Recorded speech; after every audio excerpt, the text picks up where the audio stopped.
Esta es la penúltima de las actividades del festival, Pues de la Fantástica. Esta noche tendrá lugar la gala de clausura para la película final de la sección Aquelarres, pero nos hacía especial ilusión poder tener un encuentro con nuestro premio de honor, con Jorge Guerrica Echevarría, un guionista que yo creo que no hace falta presentar, en casi todos los títulos que seguro más hablamos tanto de fantástico, terror como en general, thrillers, porque también es responsable de muchas guiones escritas como Cena 1-1, Hermana Muerte, El Día de la Bestia, han colaborado en muchísimas producciones, pero esta es una colaboración que hacemos gracias a la Fundación SMAE, a la entrega del premio de honor, y con el Festival Rueda con Rueda, pues estamos a Pedro del Río para que modere este encuentro. Yo no me voy a extender demasiado, durante una hora vais a tener tiempo de escuchar largo y tendido, seguro, una conversación muy interesante, y a continuación daremos un tiempo libre hasta los que queremos a la gala de clausura. Muchísimas gracias. Gracias.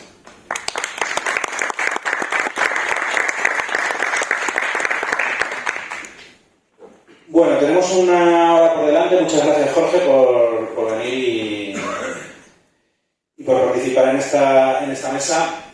Bueno, a mí me parece muy interesante.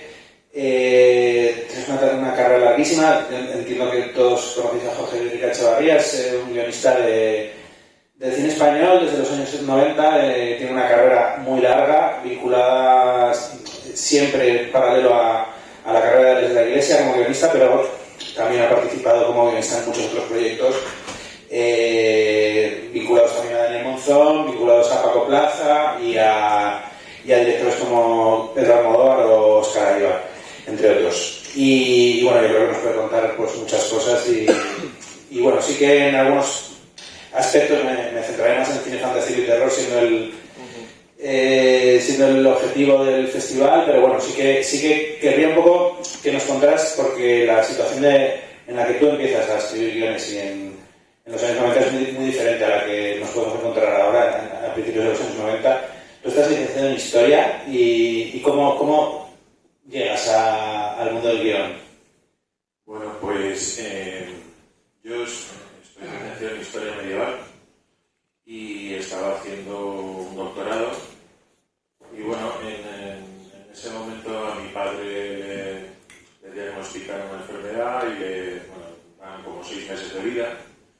Y entonces, bueno, pues decido volver a Bilbao, porque estaba estudiando en Madrid, dejar el doctorado ese año y quedarme ese año en Bilbao para estar en casa, ¿no?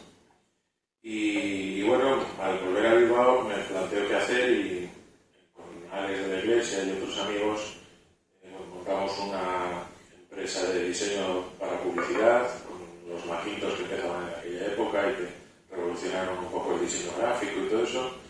Y a la vez, bueno, pues Alex, que sí que tenía ya como una idea de ir al cine, bueno, muy influidos todos por la experiencia de Urbizu, ¿no? De poder haber vivido en Bilbao, que una persona a la que conocíamos y con la que íbamos muchas veces estudiaba en la Universidad de Jona, y allí en una clase de comunicación pasaban películas y hacían pues clases sobre ellas y tal, y nos hablábamos muchas veces, pero luego ven que Urbizu consigue hacer una película y empieza a hacer una carrera en cine en Bilbao, además. Entonces de repente piensas, bueno, pues es que esto no es una cosa de una gente que está en otro mundo, ¿no? Sino que es posible. Y Alex, me llamaron para hacer la dirección artística de un corto, hizo un bar y me dijo, joder, es que ha quedado muy bien. Y da pena porque ahora en 3 días lo tenemos que desmontar todo, volver a una lonja. Y si pudiéramos rodar algo aquí, hacer algo que tiene que ser muy diferente a lo que han hecho estos. Entonces pensamos eso, en hacer una cosa en blanco y negro, ¿no? Y bueno, nos pusimos a pensar y salió el guión de Merindas Asesinas. Entra un hombre en un bar y pide una merinda, ¿no? Ese fue el comienzo de todo. Y entonces nada, rodamos eso en 3 o 4 días ahí en esa nave, y como no teníamos muchas esperanzas de que fuera a ninguna parte de aquella historia, que era un poco también surrealista, extraña, decidimos inventarnos un festival, que era un festival de cortometrajes en 16 milímetros pero sobre bebidas refrescantes. Solo se presentó Mirindas Asesinas, no sé por qué, pero fue así. Y entonces, bueno, teníamos muchas probabilidades de ganar, ¿no? Bueno, pues fue una excusa, hicimos un cartel muy chulo y fue una excusa para hacer una proyección y, bueno, llevar a nuestros amigos, a gente de la universidad, a gente de Bilbao, allí a ver la película, ¿no? Entonces, esto ya es una reflexión que yo me he hecho después, ¿no? Con el tiempo, pero sí que es cierto que fue en ese momento cuando de repente empezó a proyectarse y la gente empezó a responder a la película, ¿no?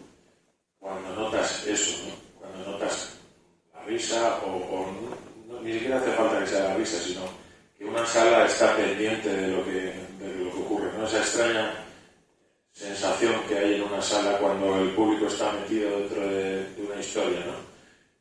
Al sentir eso y ver la reacción del público, yo creo que fue cuando por primera vez pensé, yo quiero vivir esto más, no quiero seguir teniendo esta sensación de conexión con un público. Y bueno, a partir de eso preparamos otro guión para otro corto, que para ponerlo más difícil todavía, pues resulta que era en una nave espacial. Entonces ya calculamos para el primero, para Mirindas, conseguimos financiarlo gracias a un amigo que trabajaba en Arthur Andersen y que hacían una fiesta todos los años en Bilbao, en un hotelazo de 5 estrellas, y tenían, bueno, un presupuesto para esa fiesta de animación. Eran 100.000 pesetas y este año dijo, pues mira, yo os voy a presentar como que sois un grupo de teatro que vais a hacer un happening y con las 100.000 pesetas podéis comprar la ametralladora del juguete que necesitáis y pagar las comidas y el negativo, ¿no? Y esa fue la forma de financiarnos ese primer corto, pero este ya veíamos que hacía falta pasta. Entonces, pues seguíamos con lo de la empresa de publicidad, que nos llevaba bastante trabajo, y una amiga que trabajaba en distribución nos dijo, oye, ¿por qué no mandáis esto a Almodóvar? Que están buscando cosas para producir y todo lo que les llega son como copias de cosas de Almodóvar y él no quiere producir copias de sí mismo, ¿no? Entonces le dijimos, bueno, sí, es buena idea, pero es que esto hay que arroparlo. Habíamos visto todos los diseños de producción de la Guerra de las Galaxias y todo eso y bueno, hay que llevar unos dibujos, unas cosas de la nave, unos diseños de producción para que se lo tomen en serio. Pasó casi un año y no habíamos hecho nada. Y como esta amiga insistía, pues al final dijimos, venga, pues mandamos el corto y ya está. Entonces, para nuestra sorpresa nos llamaron, nos presentamos allí en las oficinas de Almodóvar y nos dijeron, bueno, a Pedro le encanta, pero no nos interesa producir un corto. ¿Creéis que podríais hacer una miniserie de 3 capítulos con esto? Y Alex y yo nos miramos y dijimos, sí, creemos que sí. Y nos fuimos para Bilbao y nos pusimos a ello. Entonces, bueno, el corto se convirtió como en la parte central de la película y, bueno, había como un comienzo y en la parte final que era lo que luego sería el planeta Asturias, ¿no? Entonces, bueno, tenía una estructura un poco rara, no era una estructura, digamos, canónica de una película. Tampoco teníamos muchas posibilidades de saber qué era la estructura canónica de una película, porque cuando nosotros empezamos era un momento extraño en cuanto a la formación en cine en España, ¿no? Porque lo antiguo, digamos que era la Escuela de Radio y Televisión Española, donde se habían formado pues, una cantidad de directores, guionistas y demás, eso había desaparecido y no había nada nuevo, que no había, en cuanto a formación no había prácticamente nada. De hecho, como contaba Urbizu, pues en la universidad estudió periodismo, que tenía por lo menos 2 o 3 asignaturas a lo largo de la carrera que eran comunicación audiovisual, y había un profesor especialmente que sabía mucho de cine y que le gustaba mucho, pero vamos, no había nada más. Yo recuerdo eso, que cuando estábamos escribiendo el guión de Acción Mutante, nos pasaron, como en plan clandestino, unas fotocopias que habían hecho una traducción ellos mismos en la Universidad de Navarra, de un libro que se llamaba Cómo convertir un buen guión en un guión excelente, o algo así. Y y lo leíamos como diciendo, a ver si coincide con algo de lo que hemos hecho nosotros.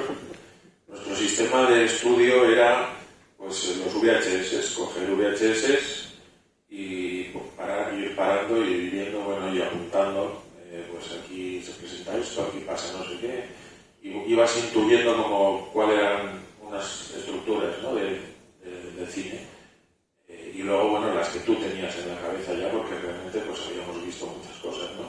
Sobre todo en la televisión de nuestra infancia, que era un poco dictatorial, de dos cadenas, pero les dejaban hacer lo que querían en cuanto a cine. Entonces, de repente, el tío que estaba allí decía, voy a hacer un ciclo de Truffaut. Voy a poner 18 películas de Truffaut a lo largo de 6 meses o 9 meses en la segunda cadena. Porque se me ha ocurrido. Y entonces tú en tu casa, de repente te tragabas todo Truffaut. No, bueno, pero alucinabas, pero bueno, tenías esa posibilidad, es decir, y como Truffaut, pues otras muchas cosas, ¿no? Pues yo recuerdo también ver por primera vez películas de Buñuel, pues de la época mexicana, pues pillándolas casualmente eso en la segunda cadena y que no sabías, la habías empezado, no sabías ni cómo se llamaba. Yo recuerdo que no sabía ni quién era Buñuel, pero de repente veías una cosa que te rompía la cabeza, ¿no? Pues por ejemplo está el increíble... ¿cómo se llama? Ese tiene 2 títulos. Bueno, esta de un hombre que está obsesionado con la muerte, que piensa que él produce la muerte, no me acuerdo cómo se llama. Y la veías y decías, bueno, ¿esto qué es? ¿No? Luego ya te enteras de que es Buñuel, que es la etapa mexicana. Bueno, todas esas cosas también, bueno, en tu cabeza vas teniendo una idea de las estructuras y de las cosas, ¿no? Pero la base a la hora de estudiar, pues bueno, era eso, el VHS. Entonces hicimos nuestros capítulos, volvimos a Madrid, siempre con la idea de, bueno, nos van a mandar a la mierda en el minuto 1.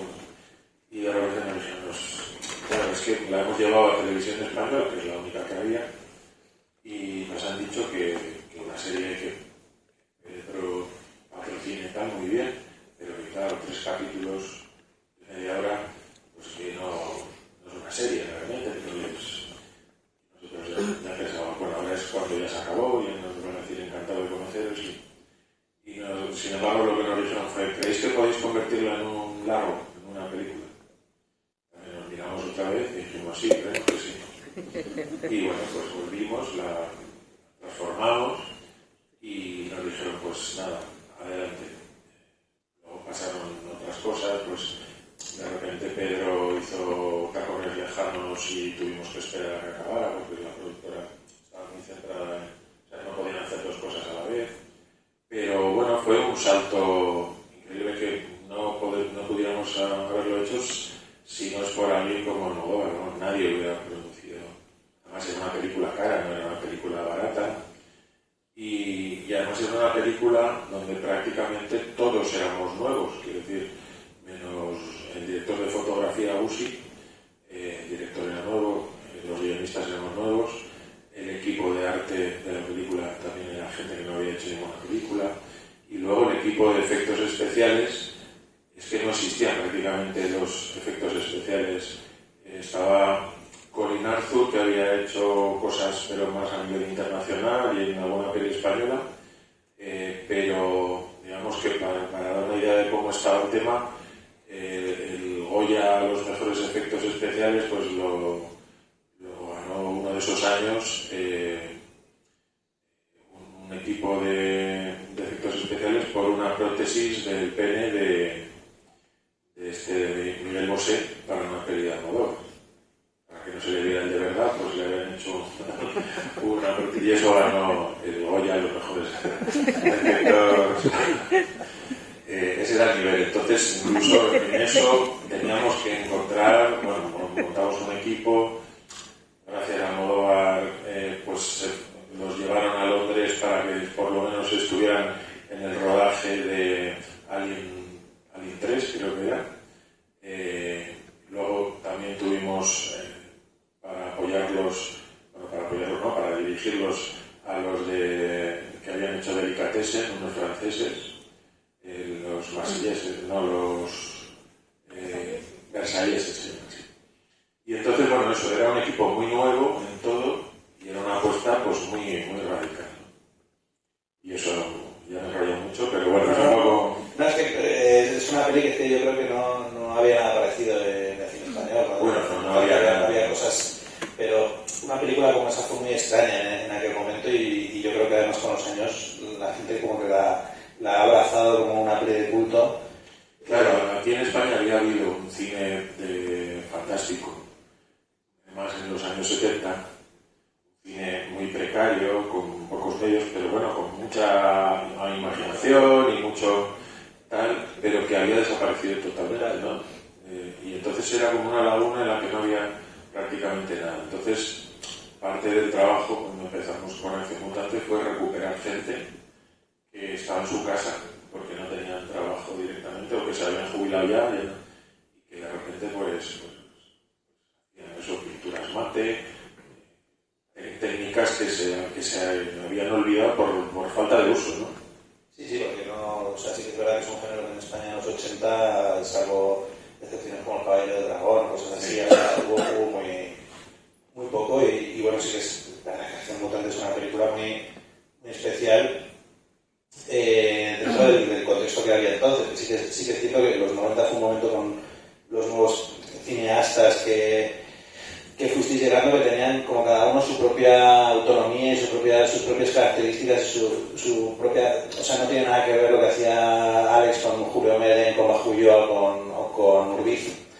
Y eso es muy interesante, porque eso sí se ha perdido un poquito, quizás, ¿no? Y como que las películas de autor se parecen mucho ahora en ocasiones entre ellas y tal, pero bueno, enseguida llega el Día de la Bestia, que yo entiendo que es la consagración definitiva vuestra en el cine español. Es una peli que a mí personalmente, esto lo habrán dicho mil veces, pero generacionalmente a mí me afectó mucho porque de repente vimos, yo tendría entonces 16 años, vimos otro tipo de cine español completamente distinto y esto, hablando con gente de mi generación que vamos a estudiar audiovisuales, es una peli clave para todos y cómo, o sea, vosotros en aquel momento, ¿cómo surge el Día de la Bestia y imaginabais que iba a tener la repercusión que tuvo?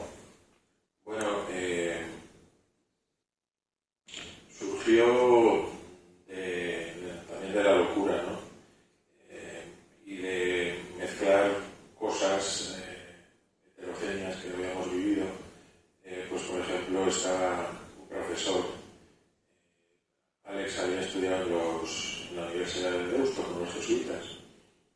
Yo estudiaba en Vitoria, pero iba muchas veces a clases en Deusto, en el aula magna con ellos y tal.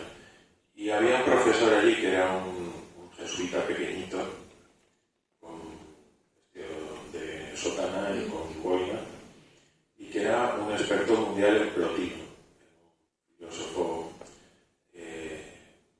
helenístico.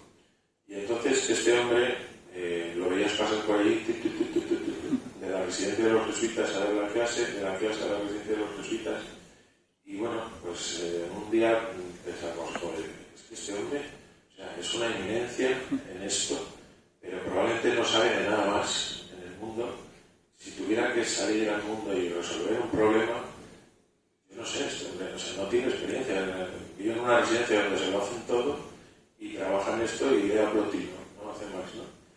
Entonces, bueno, empezamos a pensar, bueno, ¿y qué pasaría si tuviera que salvar al mundo, ¿no? Si llegara el apocalipsis? También en aquella época estábamos muy obsesionados con varios libros que habían salido sobre los manuscritos del Mar Muerto, que llevaban décadas desde que se habían descubierto, pero que no se habían transcrito todavía, algunos sí, y había pues muchas especulaciones, decían que no los estaban transcribiendo porque tiraban por la borda todas las ideas sobre el cristianismo primitivo y demás, cosas que luego hemos utilizado de otra manera, ¿no? Pero bueno, teníamos ese caldillo ahí de todo eso, ¿no? Y bueno, de ahí surgió un poco esa idea del cura intentando salvar al mundo. Y luego lo que hicimos fue integrar a ese cura en nuestra propia experiencia de dos de Bilbao que se habían tirado 2 años yendo a Madrid prácticamente cada mes y que entre reunión y reunión con los de Almodóvar pues se tiraban 3 o 4 días en Madrid mirando los edificios, las estatuas de la Gran Vía, mirando todo lo que había, ¿no? En esa época, que la ciudad estaba muy viva también, ¿no? Entonces, bueno, pues al final hicimos que el cura fuera una pensión que era muy parecida a la pensión donde íbamos nosotros, y incluso en esos viajes encontramos ese símbolo que eran las Torres Pías, ¿no? Porque cuando empezamos a ir a Madrid estaban empezando a construirse y llegábamos, el autobús entraba en aquella época por allí y veías que esto está torcido, ¿qué están haciendo?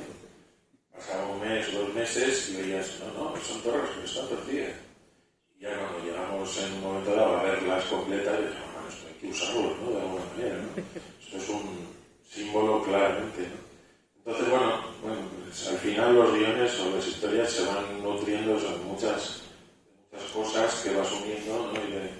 Y vas formando la historia, pero bueno, pasó por muchas fases, pasó por fases en las que había momentos de flashback en los que el cura de pequeño iba a un aquelarre, metíamos todo un batiburrillo de cosas, ¿no? Pero bueno, al final fue cogiendo una forma determinada, una forma que nadie entendía.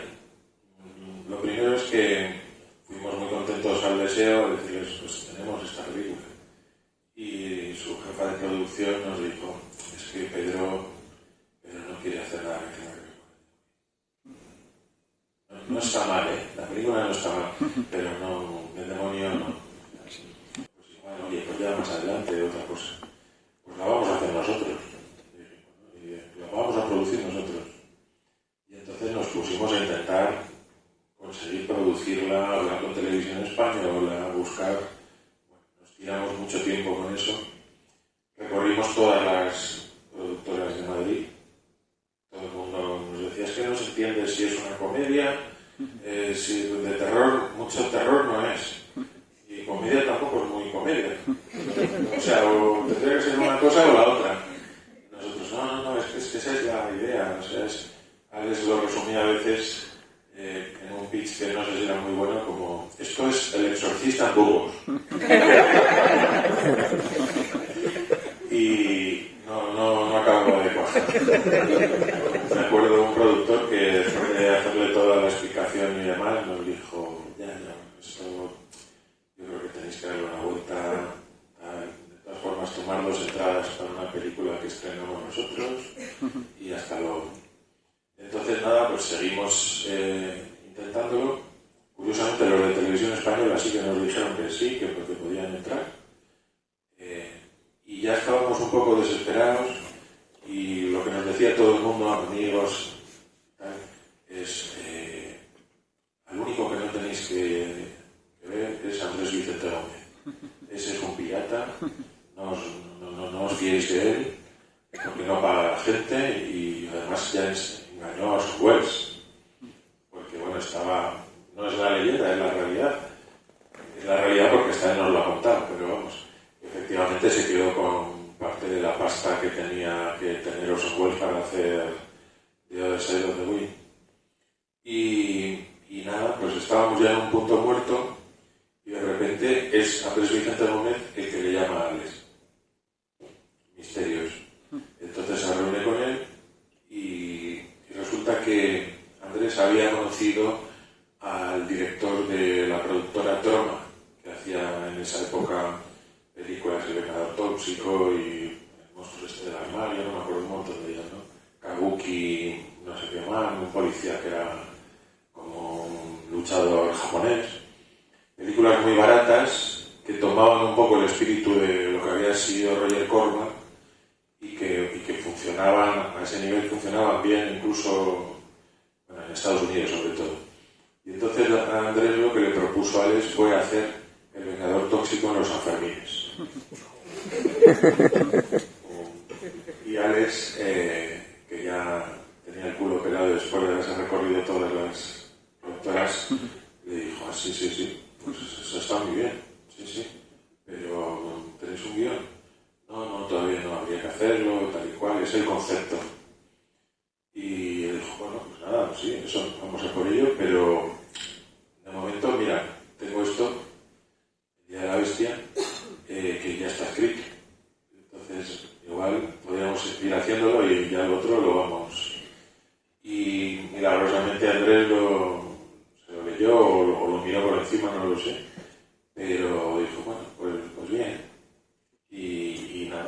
conseguimos hacer la película.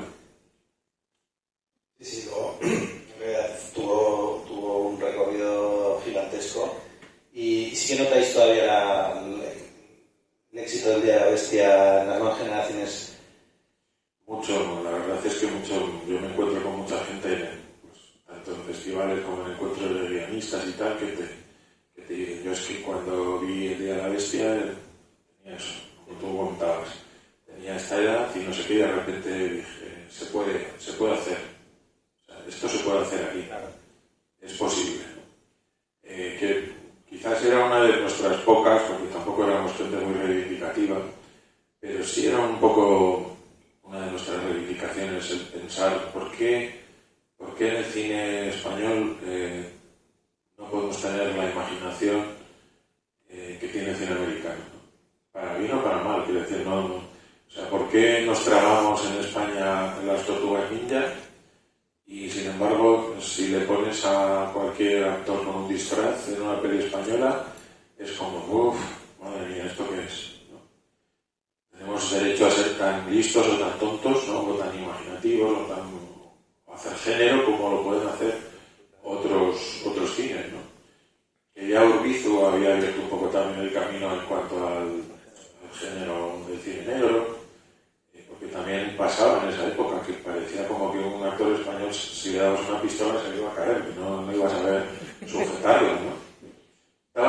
Era un momento en que estaba todo muy constreñido, ¿no? Era como, o era un cine muy de autor, o eran adaptaciones literarias, o eran comedias de un trío y un sofá, ¿no? En una casa, ¿no?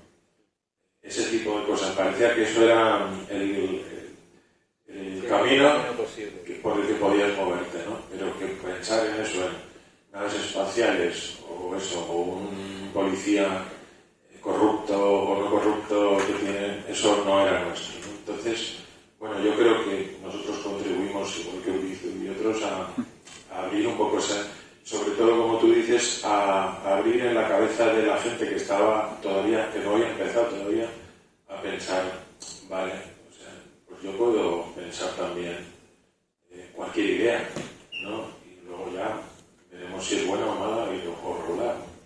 Y bueno, conseguir que el público acepte también ese cambio, ¿no? Claro, bueno, eso fue lo que Acción Mutante fue una cosa que, bueno, funcionó relativamente bien, pero el Día de la Bestia funcionó a nivel de público muy bien. O sea, de repente la gente la entendió, conectó mucho con la historia, con todo, y yo creo que eso abrió. Los productores también de repente dijeron, vale, pues estas cosas también se pueden producir. Me ha parecido muy interesante antes cuando has dicho que no entendían si era comedia o era terror. O sea, en ese sentido, todo tu recorrido con Alex, en realidad son películas, en su gran mayoría de género, ha visto con muchos palos, porque habéis hecho ciencia ficción, habéis hecho el acercamiento como el pseudo western con 800 balas, 30 monedas, pero siempre ha habido una relación, la habitación del niño, ahí como una relación muy directa con el cine de terror, y mi pregunta es, pero siempre tiene mucho sentido del humor, entonces, ¿cómo cuando afrontáis los proyectos partís de, ¿va a ser una comedia o va a ser otra cosa y el humor llega? Pues es que realmente nunca hemos tenido un planteamiento de esto va a ser muy gracioso o va a ser muy terrorífico, sino que nos han surgido las historias con esa mezcla, ¿no? Que es un poco una mezcla de, bueno, pues eso de lo que nos hemos alimentado nosotros también, ¿no? Pues porque lo mismo que nos gustaba Spielberg o cosas así, pues también teníamos en la cabeza a Azcona y a Berlanga, y siempre nos parece, o nos parecía y nos parece, que no se trataba de hacer una copia de las películas que nos gustaban o de las películas americanas, sino que tenían que tener un punto, yo no diría casposo, pero castizo, quiero decir, que estuvieran arraigadas con personajes que nosotros nos creyéramos aquí, ¿no?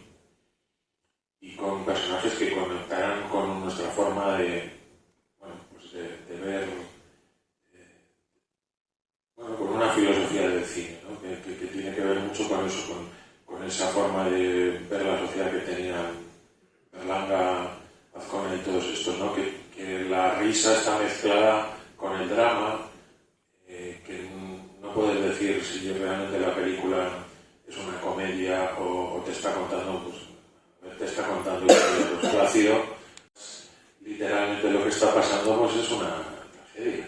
Es una tragedia que habla de una época, que habla de un momento, de unos personajes miserables por una parte y con una situación tremenda por otra, y de repente, sin embargo, está hecha de una forma y con un tono que lo hace diferente, ¿no?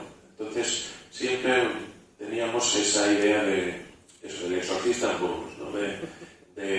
No se trata, que yo creo que el cine fantástico anterior de los 70 que hubo en España pecaba un poco de querer ser más serio de la cuenta, ¿no? De querer imitar esa seriedad o ese punto internacional, ¿no? Que también les obligaba el hecho de que eran coproducciones en muchos casos, ¿no? Y que tenían que verse luego en Alemania y no sé qué. Entonces todo era como un poco como... todo el mundo estaba como muy de perfil y hablando en plan muy serio para que colara, ¿no? Y nosotros pensábamos que no, que tenía que hacerse con naturalidad y que la risa... Pero bueno, es algo que siempre lo he perseguido también en otras cosas. Pues, por ejemplo, cuando hicimos Zelda, pues también con los productores teníamos la polémica, decían, es que en la cárcel hay mucha coña, hay muchas risas y tal, y esto debería ser más serio. Entonces es que en la cárcel de verdad la risa está ahí también, o sea, la violencia está y la risa está, y la violencia es más violenta si está precedida de la risa, ¿no? Que tampoco hay que ser un genio del... Si has visto alguna peli de Scorsese o de cosas de estas, pues sabes que eso funciona, ¿no? Ese tipo de cosas. Pero bueno, a veces cuesta convencer a la gente, ¿no? Porque tienen unas ideas muy... bueno, lo serio es serio y lo cómico es cómico. La vida es una mezcla de esas cosas, ¿no?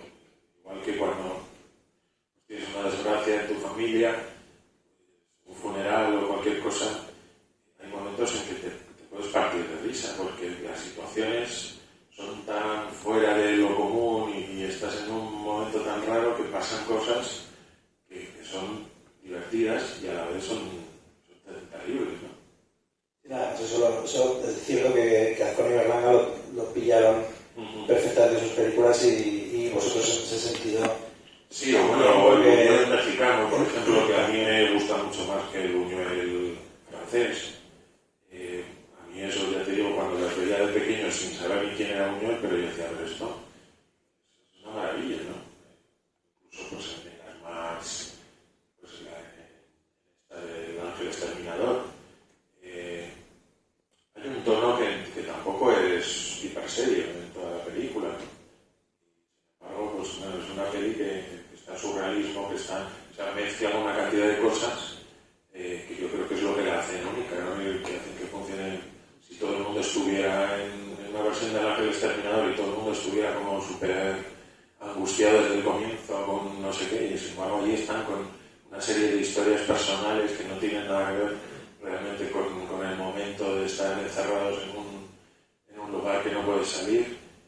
No sé, ese tipo de... eran un poco el caldo que nosotros... pero también mezclado con un gusto por la acción y por la forma de rodar eso de los americanos, de Scorsese, de Spielberg, muy dinámica y eso, con mucha acción, ¿no? Entonces es una mezcla de cosas, ¿no? Es un mix que bueno, está claro que... Pero bueno, es un mix que te estoy explicando ahora, quiero decir, en ese momento no estábamos en nuestra habitación diciendo vamos a mezclar Azcona con Spielberg y no sé qué, y con unas notas de... Es una reflexión que haces un poco a todo pasar, ¿no? Con el tiempo. Y luego, fuera de tu relación con Alex, sobre todo a partir del 2000 sí que inicias colaboraciones con varios directores. Yo creo que quizá con el que más has tenido continuidad es con Daniel Monzón, que yo creo que desde El robo más grande, Jamás contados estás en todas. Sí. Pero bueno, también con Paco Plaza, con Soro, incluso con Almodóvar en un momento dado, que yo creo que es de las pocas veces que ha firmado un guión. Sí. Bueno, es una colaboración, pero sí no es que aparezca acreditado alguien con él. Sí. Está claro que se lo diga. Sí. Y bueno, eso como entiendo que pues por dinámica profesional va surgiendo trabajar con otros directores, y en ese sentido, ¿cómo te manejas? ¿Cómo te entiendes con cada director y cómo afrontas los proyectos? Bueno, con cada director eres un poco diferente, ¿no? O sacas cosas de ti mismo que son diferentes, ¿no? Entonces yo siempre intento ir a favor de las cualidades o de los gustos, que al final es un poco lo mismo. Quiero decir, si te gusta una cosa, es más fácil que la hagas bien, ¿no? Porque te la crees. Entonces, bueno, pues con Daniel, pues el thriller más con otro tono, pues es algo que a él le gusta. El tipo de historias que hemos ido desarrollando son diferentes, y entonces tú también eres diferente, ¿no? Pero bueno, sobre todo lo que ocurre es que, como yo no suelo ir a los rodajes, una vez que Alex estaba trabajando ya en un rodaje, pues hay muchos meses que estás libre, ¿no? Y entonces, bueno, empecé a trabajar con otros directores. Uno de los primeros, pues con Daniel Monzón. Entonces, bueno, igual que en el caso de Alex escribimos juntos, pues ahí tienes que encontrar que hay una buena conexión. La encontramos, y bueno, pues la verdad es que también para mí es muy enriquecedor y también una forma, digamos, de descanso, el cambiar un poco de onda y de género entre un proyecto y otro. No estar siempre como en la misma línea de pensar y de crear en una dirección determinada, ¿no? Entonces, ir pasando de una cosa a otra, como que te renueva. Y bueno, luego pues con Paco también surgió la posibilidad de hacer esta película. Nos entendimos muy bien. En este caso no es lo mismo, no escribo con él mano a mano. Porque con Alex escribimos sí, mano a mano. Y con Daniel también. Con Calpasoro no, con Paco no, con Óscar tampoco. Pero bueno, no sé, son que las historias, o sea, también hay directores con los que me he puesto a intentar trabajar y he visto que no conectábamos, ¿no? Y pues llega un momento en que dices, oye, pues mira, vamos a dejarlo porque esto no chuta, ¿no? Y ya está, no pasa nada. Porque tiene que haber una conexión muy especial, si no es siempre estar dándote contra una pared. Y yo creo que no se trata en ningún caso de negociar. No se trata de decir, bueno, tú lo ves así, yo lo veo así, vamos a hacerlo a medio camino, ¿no? O como tú eres el director, pues hay que hacerlo como tú dices, aunque así no puedes funcionar bien. Entonces tienes que ver que efectivamente las ideas se enriquecen unas a otras, las negociaciones, que hay una sintonía entre los dos. Y dentro de todo porque claro, hay películas muy diferentes entre sí, aunque sí que es verdad que eres un guionista que ha tenido mucho género, muchos thrillers, mucho terror. ¿Te sientes cómodo dentro del fantástico y del terror? ¿Es un género que te gusta especialmente? ¿O ha llegado un poco por casualidad y te gustaría explorar otras vías? Espero que me quede algo por hacer, pero no sé, no me planteo tampoco, o sea, me siento como en los géneros más o menos en los que me he estado moviendo. No sé, ahora voy a estrenar otra película que he hecho con Daniel Monzón, que es más dramática también, ¿no? Que se llama Ruega por nosotras. Y basada, pues en muchas historias reales que tienen que ver con el patronato de protección de la mujer y todo eso, ¿no? Pero bueno, al final en todas las que hago lo abordo de la misma manera, porque también que podría decir, bueno, va a ser un drama tremendo, pues yo creo que tiene también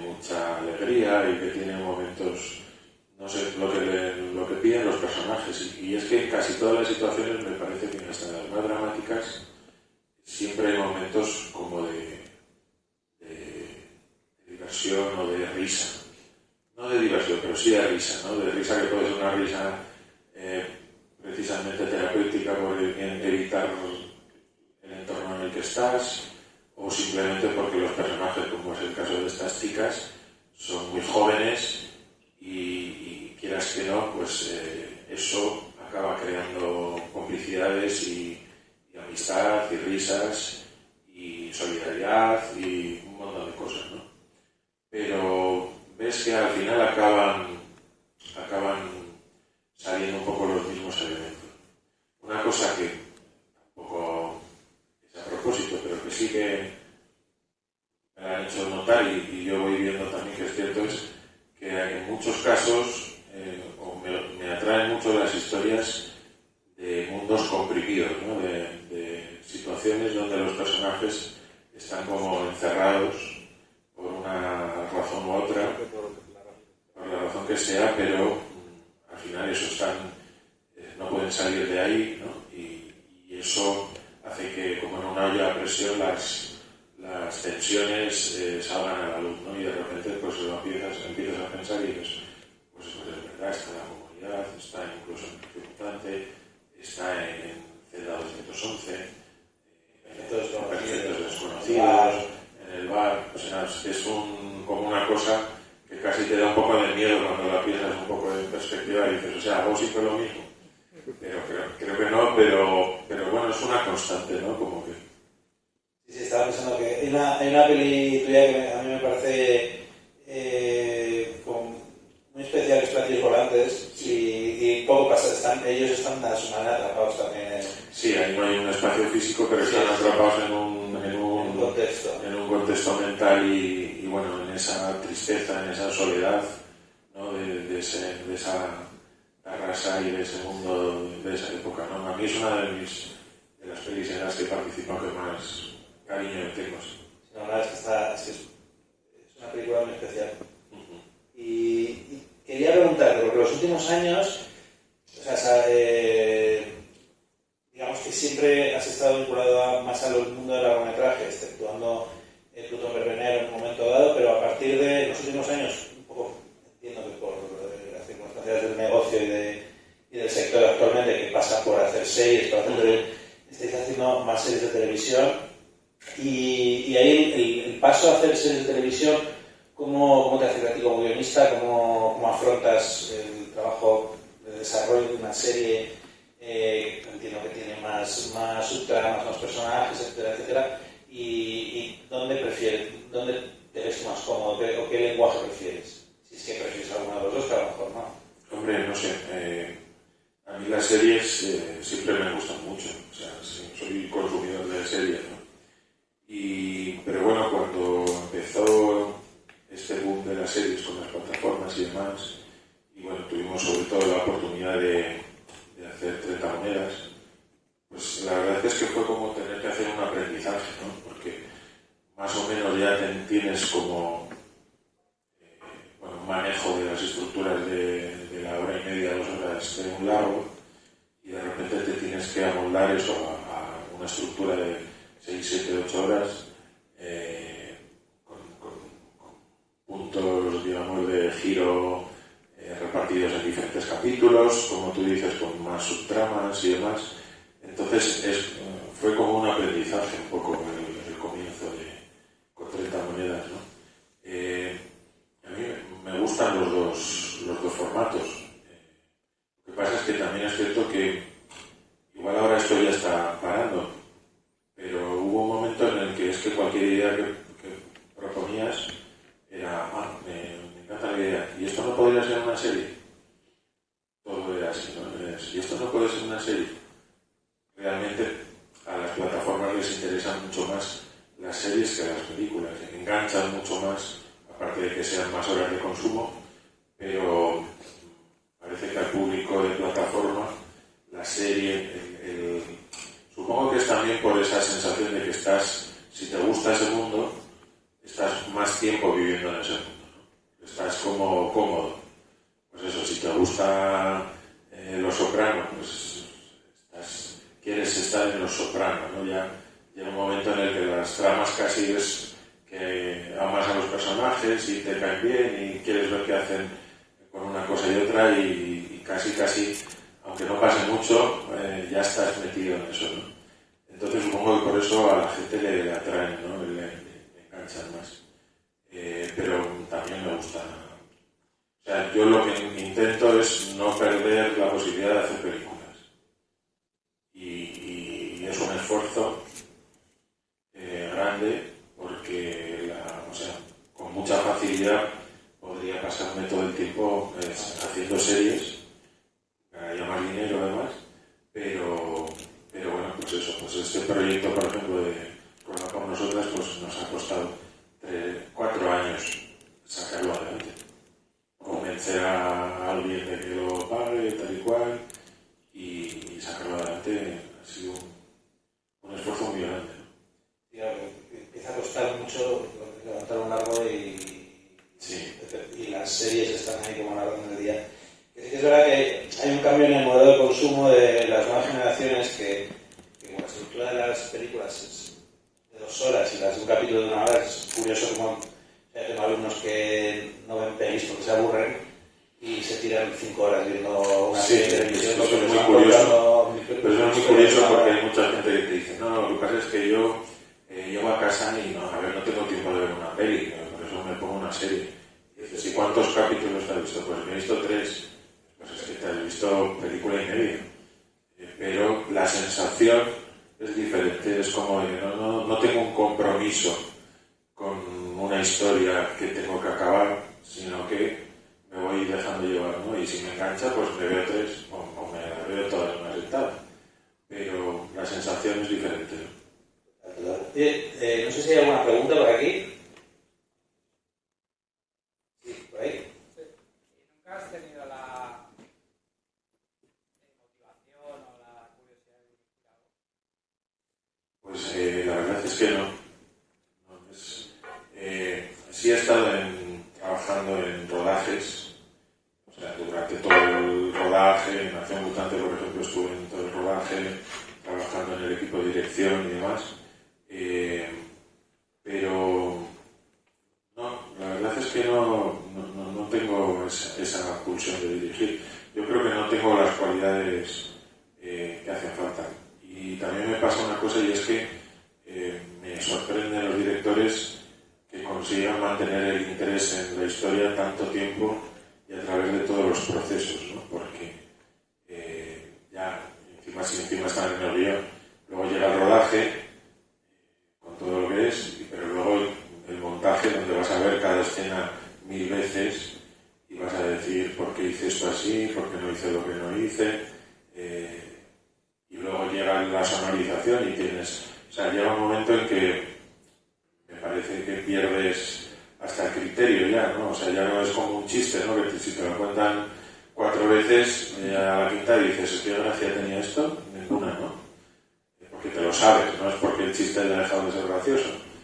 Entonces, yo creo que llegaría un momento en el que diría, bueno, esto todo es una mierda, yo me voy y sigan ustedes. Y no, la verdad es que no, también supongo que es en parte, y también por experiencia con otros guionistas que conozco, porque he tenido la suerte de que con los directores que he trabajado, el resultado me ha parecido que estaba a la altura de la historia que estábamos haciendo, que estaba bien, que no traicionaba al guión, digamos, ¿no? Hay otros casos de gente que conozco que dice, es que para hacerlo así lo hago yo. O pues que tienes esa pulsión de decir, es que están destruyendo todo lo que está escrito, lo están llevando por otro lado. Pero en mi caso, pues, sobre todo eso, con muchos directores que trabajan mano a mano con ellos en el guión, claro, al trabajar en el guión, ellos también están pensando en la puesta en escena y la van compartiendo contigo y tienes mucha más información sobre cómo se va a hacer. De hecho, pues en muchos casos con Alex o con Daniel, sobre todo con Alex por el tipo de películas que son, pues a veces tienes ideas que dices, bueno, esto es una idea muy buena, pero no la vamos a poder pagar. Entonces, pues no la que sí. O sea, todo lo que acabas escribiendo es porque sabes, porque estás con el director y él sabe cómo lo va a resolver, que es factible, que lo va a poder hacer, ¿no? Entonces, bueno, eso, el resultado cuando lo veo, normalmente me parece, bueno, es que yo no lo voy a hacer mejor, no voy a rodar mejor la acción que Alex, no voy a rodar el drama mejor que Daniel Monzón, no lo voy a hacer mejor. Lo podría hacer, probablemente lo podría hacer, pero mejor que ellos no lo voy a hacer. Entonces, para no hacerlo mejor que el que lo puede hacer, pues yo prefiero. Y además me gusta eso de, bueno, esta historia la dejo ahí, de repente me meto en otro mundo totalmente distinto, me paso 6 meses otra vez con todo ese tiempo metido en esa otra historia y de repente me llaman y me dicen, oye, ven a ver el primer montaje y lo vuelves a ver como con una perspectiva nueva. Que a veces ocurre, pues eso, ¿no? Que de repente, pues con Alex le digo, ojo, esta escena yo creo que la quitaría. Y dice, cabrón, que la has escrito tú. Y hemos estado una noche entera rodando eso. Y digo, ya, pues, pero es que lo veo ahora y me parece que si vamos de aquí a aquí, pues se va mejor. Y bueno, pues eso, ocurre que ahí pues sí que puedes ayudar, pues porque el director también tiene esos condicionamientos, ¿no? Es muy difícil una cosa que ya la tienes tan currada y que encima te has hecho ese curro, que has estado una noche rodándole no sé qué, decir fuera, pues es complicado. Lo hacen los directores, evidentemente, pero a veces pues hay cosas que en ese estadio ya del montaje no acaban de verlas y bueno, pues tú como vienes un poco con la mente más fresca, bueno, pues puedes aportar, ¿no? Entonces, bueno, eso sí me gusta y siempre he tenido la suerte de que contaran conmigo a la hora de discutir los montajes. Eso es otra cosa que en muchos casos no ocurre con los guionistas, ¿no? Que de repente les invitan al estreno, si les invitan, pero esto ya está hecho y esto es así. ¿A qué vas a decir nada si ya no se puede hacer nada, ¿no? Había por allí. Buenas tardes. Yo quería preguntar, como se ha mencionado esa suerte de formación a través de Azcona, Buñuel, quería preguntar, ahora mismo en el boom que hay ahora en el cine de terror, con estos cineastas que quizás son YouTube, que mira menos a los grandes, a los académicos, a los directores previos anteriores, el Santi Parsons de Lazarus, no sé cómo, si usted experimenta alguna suerte de cambio de género o de tendencia con la manera que tienen los nuevos creadores de generar terror y del público incluso de aceptarlo, que no necesiten algo que les evoque a épocas pasadas, sino nuevos códigos narrativos de YouTube. Bueno, no sé, a ver, sí que hay nuevos códigos narrativos, pero en el fondo me parece que el terror y el suspense siguen bebiendo de las mismas fuentes, quiero decir, no son tan diferentes. Lo que te aterroriza de obsesión o de todo esto no es un cambio radical de ahora nos asustan otras cosas, quiero decir, la forma en que te lo presentan puede ser diferente, pero al final los mecanismos con los que funciona, o sea, lo que nos asusta sigue siendo cosas muy parecidas, ¿no? Pero bueno, evidentemente, claro, hay una influencia muy grande de todo lo que tiene que ver con Internet, con los nuevos medios, ¿no? No sé, me parece muy interesante, me parece que están surgiendo cosas muy novedosas en ese sentido, ¿no? Y que lo bueno que tiene el cine, lo increíble es que nos sigamos encontrando historias que nos asusten y que sean diferentes cuando en el fondo son las mismas siempre, ¿no? Que es un poco lo que pasa con el cine de género, con todos los géneros. O sea, lo que llamamos el cine de género al final nos gusta un género porque es lo mismo. Nos gusta porque sabemos lo que vamos a ver. O sea, yo si voy a ver una peli de terror, sé lo que va a pasar, ¿no? Que me van a asustar, que voy a ver una serie de... Pero a la vez queremos que queremos lo mismo de forma diferente, ¿no? Y eso es lo que increíblemente pues ocurre que se va produciendo, ¿no? Siempre encuentra nuevas formas de contar la unas viejas historias, ¿no? Al final las historias son muy pocas, se repiten desde que empezaron a contarse historias, pero bueno, la forma va variando y nos va enganchando, ¿no? De diferente manera. Los backrooms, pues bueno, pues es un ejemplo de eso, ¿no? Como a mí también me parece muy interesante y creo que todavía no se ha explorado bastante la posibilidad que hay ahora de que las historias no estén en un solo medio, sino que, por ejemplo, me viene esto a la cabeza porque Backrooms parte precisamente de un origen en Internet, de una cosa que se hace viral, de, bueno, eso de habitaciones sin nadie y que van surgiendo vídeos que se van añadiendo y van como creando un mundo en ese universo de Internet y luego pasa a la pantalla, ¿no? Pero sin embargo me parece que todavía no se ha probado a que algo que haces en el cine pueda seguir teniendo una vida en Internet diferente, ¿no? O sea, una derivación de la historia que pueda continuar en otros medios como puede ser Internet. Me parece que eso sería una posibilidad interesante. Nosotros nos planteamos un poco eso cuando íbamos a hacer la tercera temporada de 30 monedas y era un camino que me apetecía recorrer, ¿no? Que por ejemplo tuvieras el capítulo de la serie y hubiera una referencia a algo o a un personaje que tú pudieras pincharlo en Internet y encontraras escenas que tienen que ver con la narración que te habían contado, pero que son escenas, bueno, pues eso, que pueden ser previas o de ese personaje en otra situación y que te amplían el mundo que estás viendo, no sé, jugar un poco con esa capacidad, ¿no? Que tenemos ahora de que de repente si una información surge en un medio, tú puedes teclear en tu teléfono y de repente tener acceso a otras piezas en otro medio diferente, ¿no? Una pregunta más que estoy cortando. Hablas como guionista, que cuando tú escribes un guión, como que estás siempre de la mano de los directores, por ejemplo, pues de Alex o con quien estés. ¿Tú escribes la historia siempre porque va a tener una salida o tienes algún guión en el cajón metido? Bueno, sí que has dicho antes que tenías alguna historia, pero que habías hecho con Alex. Pero tú mismo de repente se te ocurre y dices, pues voy a escribir una historia desde el principio hasta el final y la tengo en un cajón guardada. Bueno, sí que tengo historias en el cajón, sí.